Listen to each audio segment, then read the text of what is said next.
¿Hay alguna pregunta? Bueno, escuchamos esta pregunta muchas veces en nuestra vida. La escuchamos al terminar una clase, al terminar una conferencia, al finalizar una reunión. En muchos entornos en los cuales hay varias personas reunidas, escuchamos esta invitación a hacer cualquier pregunta. Y lo extraño es que lo habitual es que haya silencio después de eso. Algunos ya estamos hasta como entrenados a que cuando el profesor al terminar una clase dice, ¿hay alguna pregunta? Eso significa que ya estamos a punto de salir, que lo mejor es no hacer ninguna pregunta y salir todos corriendo. Yo me empecé a interesar en este problema, en esta situación tan particular, hace muchos años, precisamente aquí en un aula de la Universidad Francisco Marroquín, donde yo estaba en ese entonces estudiando ingeniería de sistemas, y pues un día ya estábamos recibiendo clases por la noche, recuerdo, debieron haber sido como las 7, 8 de la noche, y pues el profesor probablemente no tenía muchas ganas de dar clases quizá, pero llevó a un invitado, a una invitada, que nos habló de un tema bien interesante de psicología. Fue una charla muy interesante. Y al final de su conferencia, pues hizo la pregunta, la consabida pregunta, ¿verdad? ¿Hay alguna pregunta? Y yo dije, bueno, no, todo está clarísimo, la conferencia fue muy buena, estuvo todo claro. Y un amigo que estudió la carrera conmigo y al cual aprecio mucho, levantó la mano y hizo una pregunta que yo ya no recuerdo el texto de la pregunta o lo que preguntó concretamente, pero recuerdo que la pregunta fue buenísima, fue una pregunta excelente. Y entonces yo me quedé pensando, ¿y cómo hizo? ¿Cómo hizo para generar esa pregunta? Y me di cuenta que lo que había hecho era que le había metido cabeza, había profundizado en el tema, no se había quedado nada más en entenderlo, sino que había ido y sacado las consecuencias de ese tema. Y por lo mismo pudo formular una pregunta que fue buenísima, ¿verdad? Claro, como eran las 8 de la noche y ya la clase estaba terminando, todo el mundo así como que, ¿por qué? Todos querían ya salir, ¿verdad? Pero no, a mí me quedó marcado ese momento porque yo empecé a preguntarme cómo puedo yo hacer siempre preguntas.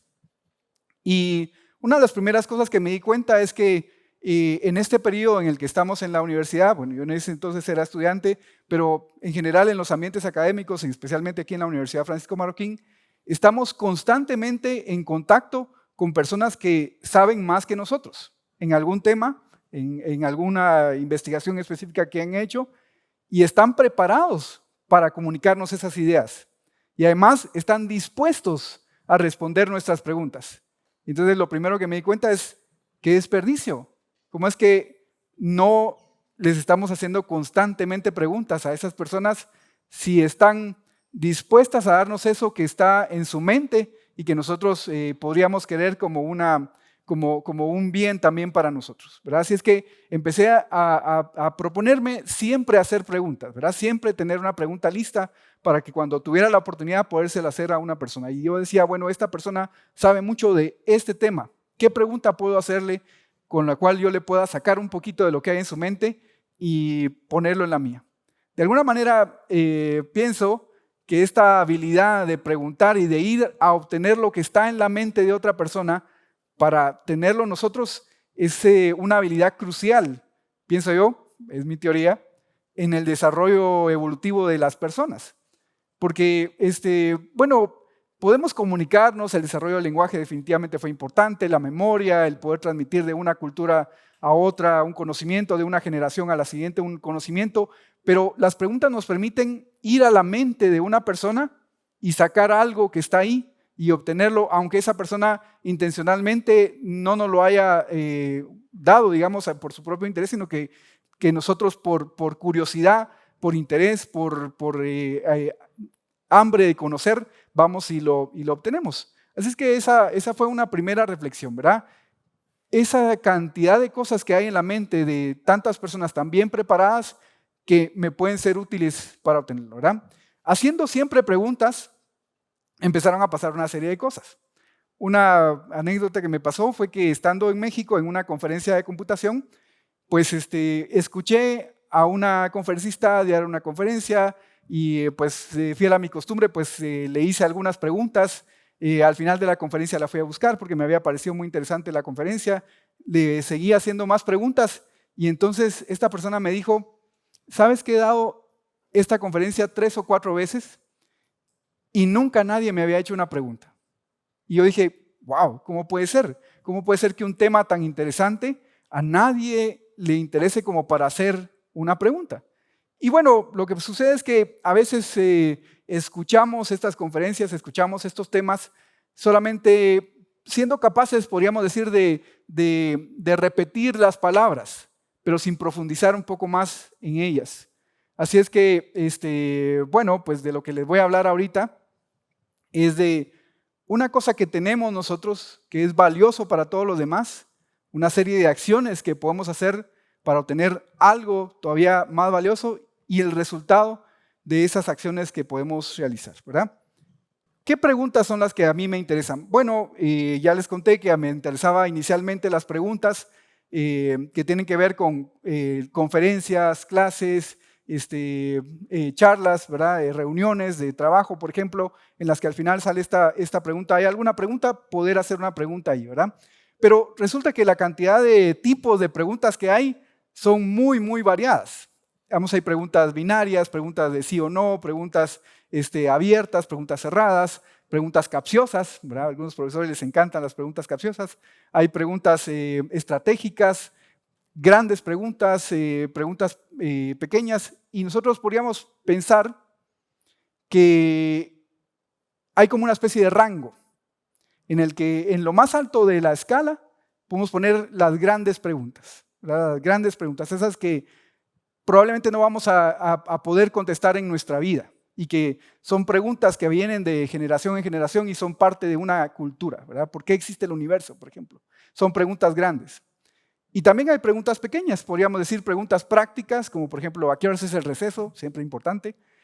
O preguntas triviales, ¿verdad? Que se pueden contestar consultando en Google, ¿verdad? ¿Quién descubrió América? Bueno, pues ahí está Google para contestarlas. Son preguntas pequeñitas, ¿verdad? Preguntas triviales y grandes preguntas. Pero en el medio de esa escala, hay un cierto tipo de preguntas que no son tan difíciles de contestar, no son tan difíciles como las grandes preguntas. Son preguntas, digamos, intermedias, a las que vale la pena dedicarles trabajo para responderlas y que además no son tan fáciles de responder como que para que cualquiera las pueda responder, ¿verdad? Esas preguntas yo les llamo las preguntas fantásticas. Son las preguntas que nos permiten decidir en nuestra vida, voy a dedicar tiempo, trabajo, esfuerzo a responder esa pregunta. Son preguntas que requieren acción para ser respondidas. Son preguntas que requieren investigación, trabajo. Pueden ser de diferente tipo, como por ejemplo una pregunta empresarial. ¿Cómo hago para abrir un restaurante que sea exitoso y que además brinde este tipo de servicio? Pueden ser preguntas que reflejan alguna inconformidad nuestra con el ambiente, ¿verdad? ¿Por qué hay tanto tráfico, ¿verdad? ¿Por qué tengo que pasar tanto tráfico tanto tiempo en el tráfico cuando vengo a la universidad, cuando salgo de la universidad, ¿verdad? Esas preguntas que son valiosas porque si logro responder esas preguntas, entonces voy a poder ofrecer un servicio, un valor para muchas personas más, un conocimiento valioso también, ¿verdad? Son preguntas, por ejemplo, como las que se plantean los estudiantes de doctorado. Encuentran una pregunta que es valiosa de responder y dedican su trabajo, su investigación, sus años de estudio a responder esas preguntas. Así es que, digamos, de este gran rango de preguntas me interesaron sobre todo las que están ahí en el medio. Y es que si lo pensamos y empezamos a revisar la literatura, ¿verdad? Vamos a encontrar muchísimas referencias, muchísimas explicaciones a por qué las preguntas son importantes. Resulta que las empresas más exitosas del mundo son aquellas que promueven que constantemente se estén haciendo preguntas, promueven que sus empleados hagan preguntas. Sin embargo, la gran mayoría, pues de alguna forma, no tienen como esa cultura, ¿verdad? O sea, las preguntas, hacer preguntas es importantísimo para avanzar el conocimiento, para decir dónde tenemos que trabajar, para decir, bueno, esto no lo sabemos y es importante averiguarlo, en esto es valioso trabajar esos descubrimientos de qué es lo que es valioso descubrir, qué es lo que es valioso conocer, qué es lo que es valioso para trabajar, son descubrimientos que se hacen cuando alguien hace la pregunta correcta. Así es que, pues como les decía, de todo ese rango de preguntas, el que me interesa son esas que están en el medio, que no son tan imposibles de responder, sino que permiten en un tiempo, digamos, razonable de una vida, poderlas responder mediante trabajo y que no son tan simples que se puedan responder, por ejemplo, con Google, ¿verdad? Bueno, también otras cosas que he averiguado en este trabajo por enterarme más acerca de las preguntas es que parece ser que las preguntas, el poder formular preguntas es algo muy, muy específico, muy, digamos, exclusivo del ser humano. Les tengo aquí una imagen de la gorila Coco. La gorila Coco, pues, fue una especie de experimento. Es una gorila a la que le enseñaron lenguaje de señas. Y pues tenía más o menos 450 símbolos que ella podía hacer con sus extremidades. Eran como palabras que esta gorila podía decir. Su entrenadora se comunicaba con ella, era una psicóloga. Y además de las 450 símbolos, tenía como 1000 palabras más que podía entender en inglés porque su entrenadora le hablaba constantemente en inglés. Y decían, bueno, no, eso debe ser puro entrenamiento. Ella decía que no, porque la gorila incluso cuando estaba sola se ponía a hablar consigo misma, ¿verdad? Y entonces se veía ahí que estaba moviendo los brazos, estaba hablando consigo misma, decía ella, ¿verdad? Ahora, lo que esta gorila nunca hizo fue hacer una pregunta. Nunca, por ejemplo, cuando su entrenadora se iba, nunca le preguntaba, hey, ¿por qué te vas? ¿O qué vas a hacer? ¿O a qué horas vas a venir mañana? ¿O por qué no te quedas un rato más? ¿Verdad? Ese tipo de cosas nunca las hizo. Lo que sí hizo fue una vez que estuvieron como viendo imágenes de gatitos y ¿cómo se llama? Le mostraron gatitos a la gorila y entonces la gorila pidió que quería un gatito. Y podemos pensar, bueno, eso ya fue una pregunta porque eso fue un pedido, un requerimiento de la gorila, pero la cosa es que pedir la satisfacción de una necesidad, como por ejemplo necesito una gatita, es equivalente a pedir comida, por ejemplo, o pedir cualquier otra necesidad que se tenga, pues no es tan equivalente a una pregunta, sobre todo a las preguntas que yo les hablaba hace un momento, esas preguntas en las cuales vamos y queremos averiguar lo que hay en la mente de otra persona. Así es que los animales, incluso estos gorilas, que no es el único caso el de Coco, sino que hay otros gorilas también que han aprendido este lenguaje de señas, pues los gorilas no tienen esa capacidad de preguntar. Tampoco los pericos, los loros, ¿verdad? Hay algunos que han sido pues, muy famosos por la cantidad de palabras que pueden decir, sin embargo, nunca llegan a formular una pregunta. Así es que es algo muy exclusivo de los seres humanos el formular preguntas. Nos podríamos preguntar también si la inteligencia artificial, todas esas máquinas que existen ahora, ¿será que pueden hacer preguntas también? Y bueno, algo que me gusta siempre decir es que si Siri, si Cortana, si el asistente de Google de verdad saben tanto acerca de nosotros tendríamos que poderles decir, bueno, hazme una pregunta, hey Siri, hazme una pregunta. Y Siri o Cortana o el asistente que fuera tendría que decirnos, oye, aquí aquel tema que tanto te interesaba y del que hacías tantas búsquedas hace un tiempo, ¿por qué le perdiste el interés? O aquel amigo al que le escribías tantas veces y con el que chateaste tanto, ¿por qué ya no le escribes? ¿Verdad? Debería de podernos hacer preguntas así, pero la cuestión es que nunca las hacen. Y entonces podemos empezar a ver aquí como un patrón. Por una parte, los animales tienen intereses, tienen necesidades que satisfacer, podrían tener una especie de voluntad primitiva, podríamos decir, pero no tienen la inteligencia suficiente para llegar a querer conocer lo que hay en la mente de otra persona. No tienen una mente desarrollada como la del ser humano como para interesarse por lo que hay en la mente de otra persona. Y la inteligencia artificial pues tiene mucha inteligencia, ¿verdad? Es capaz de resolver un montón de problemas y responder a un montón de preguntas, pero no tienen esa voluntad de querer saber más acerca de algo que no conoce, algo sobre las personas en sí. A mucha gente le preocupa la inteligencia artificial, ¿verdad? Y yo creo que a mí lo que me preocuparía en algún momento es que se empezara a desarrollar voluntad artificial. Eso probablemente sería más difícil porque las máquinas entonces podrían empezar a desear cosas y mientras no deseen cosas, pues está bien. Pero a mucha gente le preocupa también que la inteligencia artificial vaya a desplazarlos en sus lugares de trabajo. Y aquí viene uno de los grandes valores de las preguntas. Si las máquinas son tan buenas para responder, lo que de verdad necesitamos es gente que sepa preguntar. Es decir, la habilidad de dar una respuesta quizá ya no vaya a ser tan importante en el futuro, sobre todo si la pregunta es trivial o de conocimiento o de algo que se puede investigar por Google, digamos, sino las personas que puedan hacer preguntas interesantes, que orienten el trabajo de la empresa, de la familia, de su propia vida, esas personas van a tener un gran valor en el futuro, porque las respuestas van a poder venir por inteligencia artificial. Pero otra cosa que me di cuenta con esto de las preguntas, y esta es una reflexión que he realizado hace poco, es que tampoco las personas que están en regímenes opresivos, en regímenes tiránicos, son capaces de preguntar, ¿verdad? Quizá uno de los ejemplos más tremendos de la historia de la humanidad ha sido esos años de gobierno de Stalin en Rusia, en los que se instituyeron los gulags. Probablemente muchos de ustedes no hayan oído acerca de los gulags, pero eran campos de concentración donde se enviaba a la gente para que trabajara y trabajaba, se le ponían un montón de metas de trabajo que tenía que realizar. Normalmente estaban ubicados en Siberia, había mucho frío, se les daba poca alimentación, la gente iba muriendo poco a poco, no solamente por la escasa alimentación y por el frío, sino también por esa constante frustración de no poder hacer el trabajo que se le encomendaba, ¿verdad? Entonces era una destrucción sistemática de la persona en esos campos de concentración. Y obviamente en estos regímenes lo que la gente menos quiere hacer es hacer una pregunta.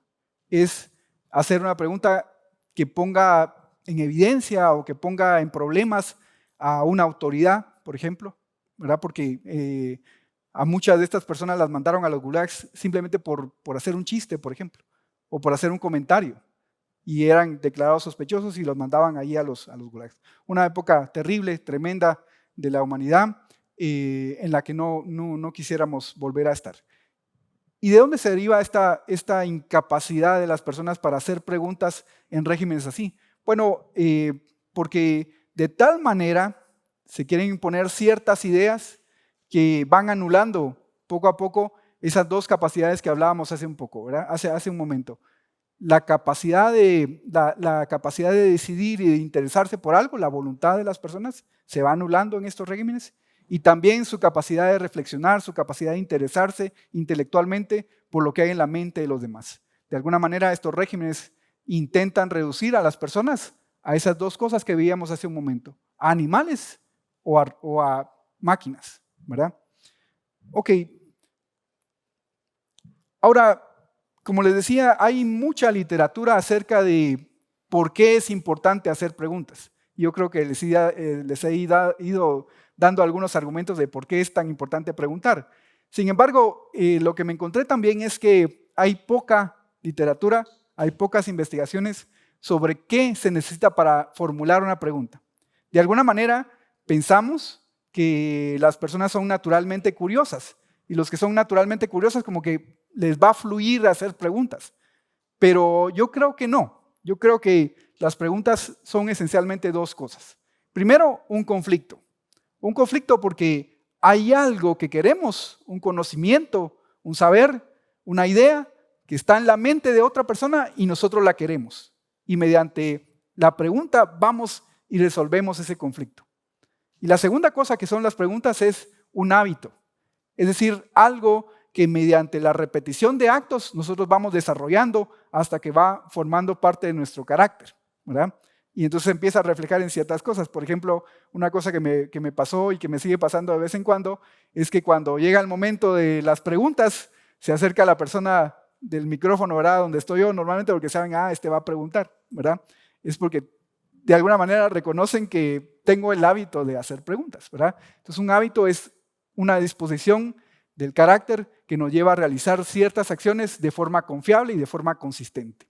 Así es que, ¿cómo podemos nosotros desarrollar ese hábito de siempre tener preguntas? De siempre que estamos delante de una persona que sabe más que nosotros, poder hacerle una buena pregunta que nos dé como resultado obtener un conocimiento que es útil y que esa persona está dispuesta a darnos, tal como va a pasar en estos 2 días, ¿verdad? Que las personas que se van a parar aquí pues van a tener esa disposición de darnos ciertos conocimientos, ciertas ideas, y nosotros tenemos que sacarles un poco más mediante las preguntas, ¿verdad?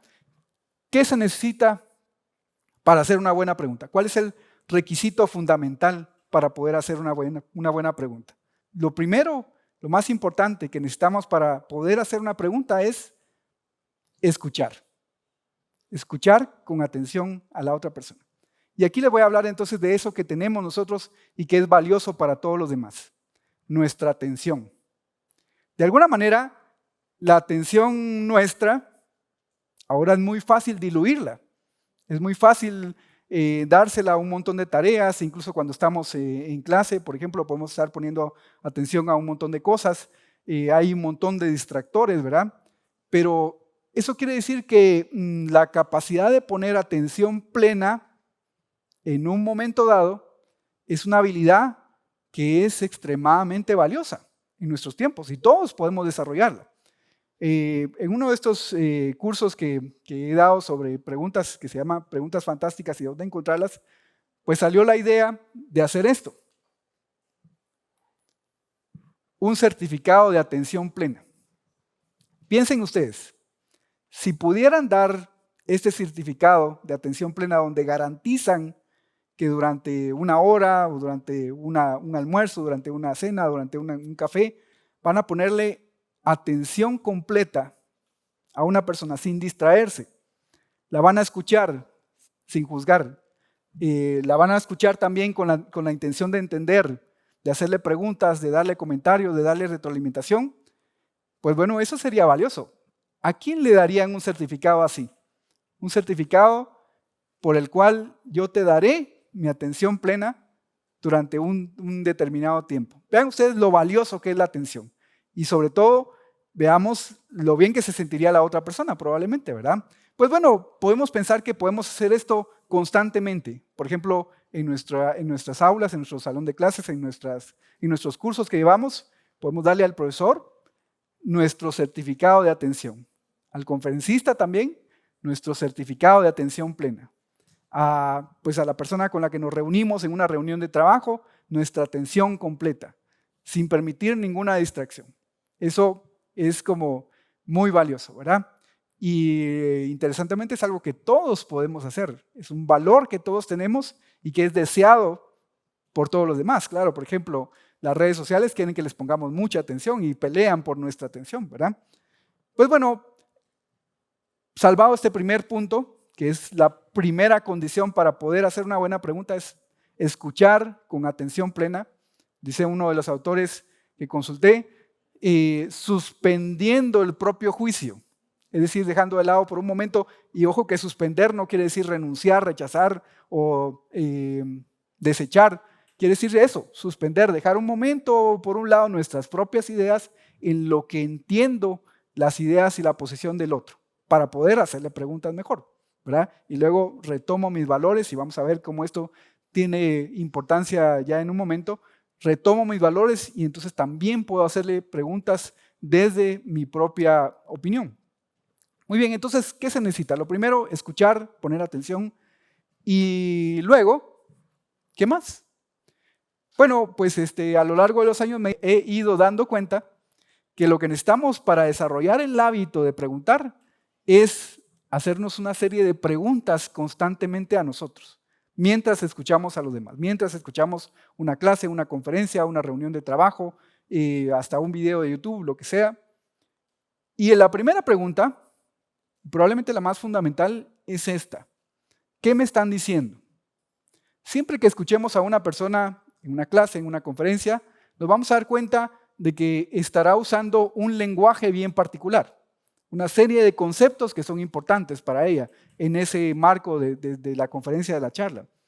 Una serie de conceptos que relaciona de alguna manera hasta formar un modelo. Entonces, cuando yo me pregunto, ¿qué me están diciendo? Si de verdad estoy escuchando, tengo que ser capaz de identificar las palabras concretas que la persona está usando, el lenguaje que la persona está usando, el modelo la forma en que está relacionando esos conceptos y poderle hacer preguntas desde ahí. Una buena pregunta se hace en el lenguaje, en el mismo lenguaje en el que la otra persona está hablando, ¿verdad? Por ejemplo, cuando una persona no ha captado muy bien el lenguaje con el que la otra persona está hablando, pues empieza a decir cosas como, mire, esa cosa que usted dijo antes, eso se relaciona con lo otro, sin poder llamar a las cosas por su nombre, porque no las ha identificado claramente. Entonces, una buena pregunta se plantea desde la perspectiva que incluye el lenguaje y el modelo que la otra persona nos está dando en ese instante. Esta es la pregunta básica. La segunda pregunta es, ¿por qué es importante? Dense cuenta que en esta charla yo les he ido hablando de la importancia de hacer preguntas. Y en cualquier tema del cual una persona nos esté hablando, siempre va a ir transmitiendo de forma implícita o de forma explícita la importancia del mismo tema. A veces lo hace de forma clara. Yo le estaba hablando, bueno, es importante, las preguntas, las empresas que más progresan son las que permiten a sus empleados hacer preguntas. Yo les daba criterios ahí por qué es importante preguntar, pero a veces la persona que nos está hablando, o el conferencista, el de la clase, lo que sea, no lo dice explícitamente, pero se puede descubrir mediante los énfasis, mediante las cosas a las que les pone más interés, aquellas cosas que repite. Y si no, podemos siempre hacer una pregunta y decir, ¿por qué es importante este tema para usted? ¿Cómo fue que se empezó a interesar por ese tema? ¿Cuál es la historia detrás de su interés en eso? ¿Qué pasaría si no se hubiera interesado en ese tema? Y entonces descubrimos dos cosas importantes, que la persona nos está diciendo un particular modelo, una particular forma de entender el mundo que es importante para ella desde una cierta perspectiva. Esas son las primeras dos preguntas. Si constantemente estamos haciéndonos esas preguntas al escuchar a otro, vamos a poder hacerle preguntas seguramente. La tercera pregunta es esta. ¿Estoy de acuerdo? Y dense cuenta que en las primeras dos preguntas solamente hacíamos referencia a lo que la otra persona está diciendo.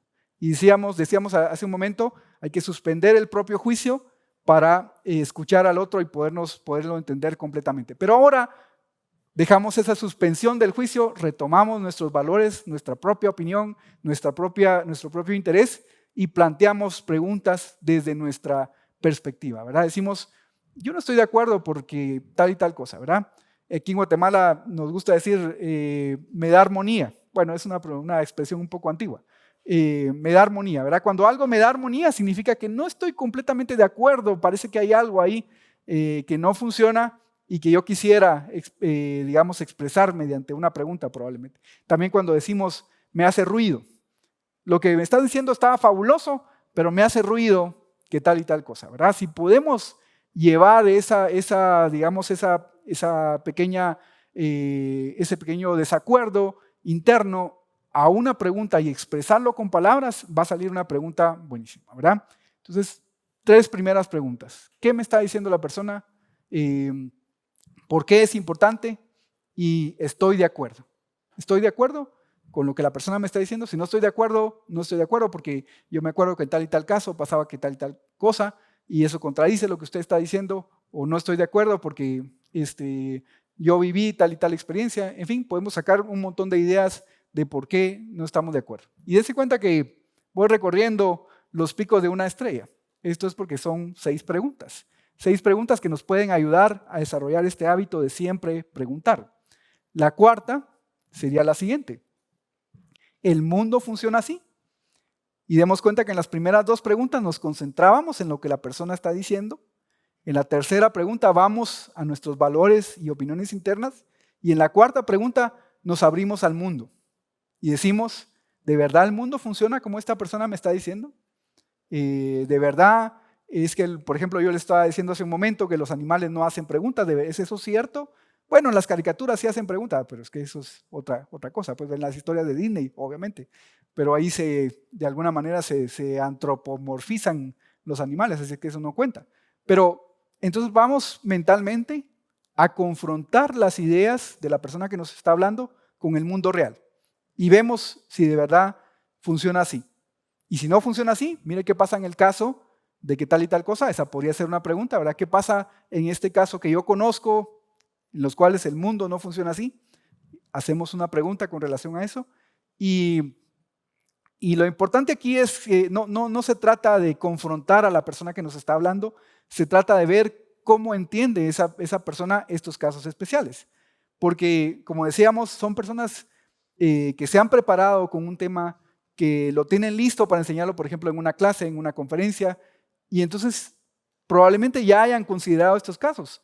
Y esa aclaración que nosotros estamos pidiendo, pues no nos va a ampliar la explicación, nos va a hacerla entender todavía mejor. Así es que vamos hacia el mundo y preguntamos, ¿el mundo de verdad funciona así? En la quinta pregunta nos preguntamos, ¿qué otro autor ha planteado también modelos acerca de esto que nos están explicando? ¿Hay alguien más que les haya hablado, por ejemplo, de las preguntas? Hay esos modelos entonces alternativos.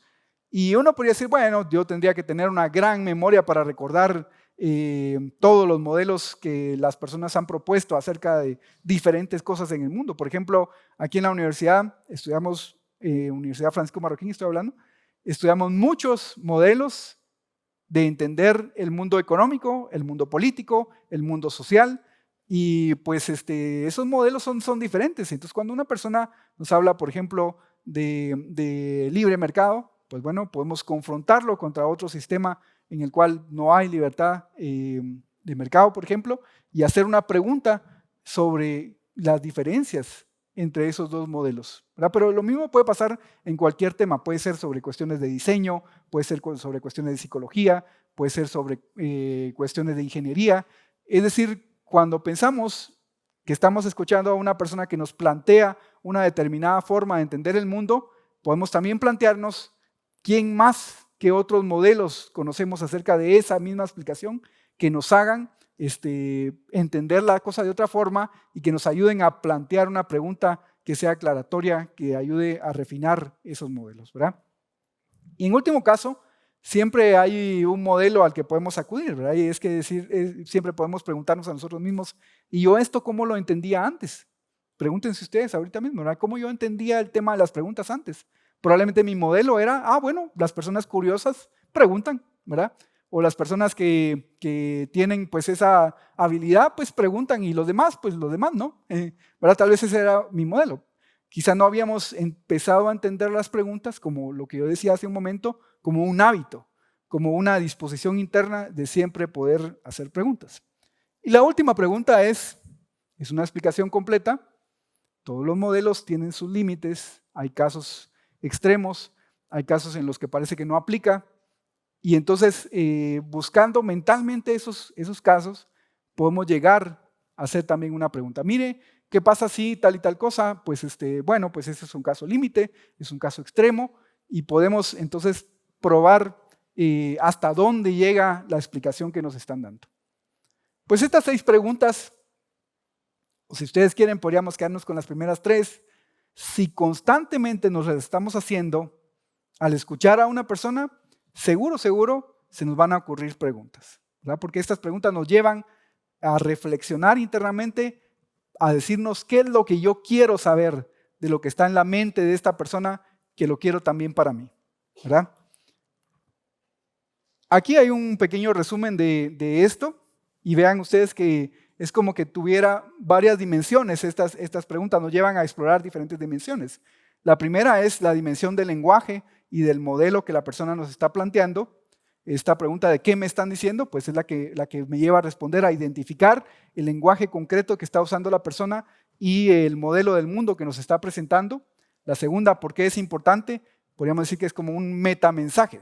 Yo le estoy hablando ahorita de preguntas, pero mi metamensaje es lo importante que es hacer preguntas, ¿verdad? Lo importante que es ir a obtener lo que hay en la mente de otra persona. La tercera pregunta, ¿estoy de acuerdo? Va y confronta con mis propias opiniones y mis propios valores. Por eso es ontológico y es personal, tiene que ver con mi propio ser.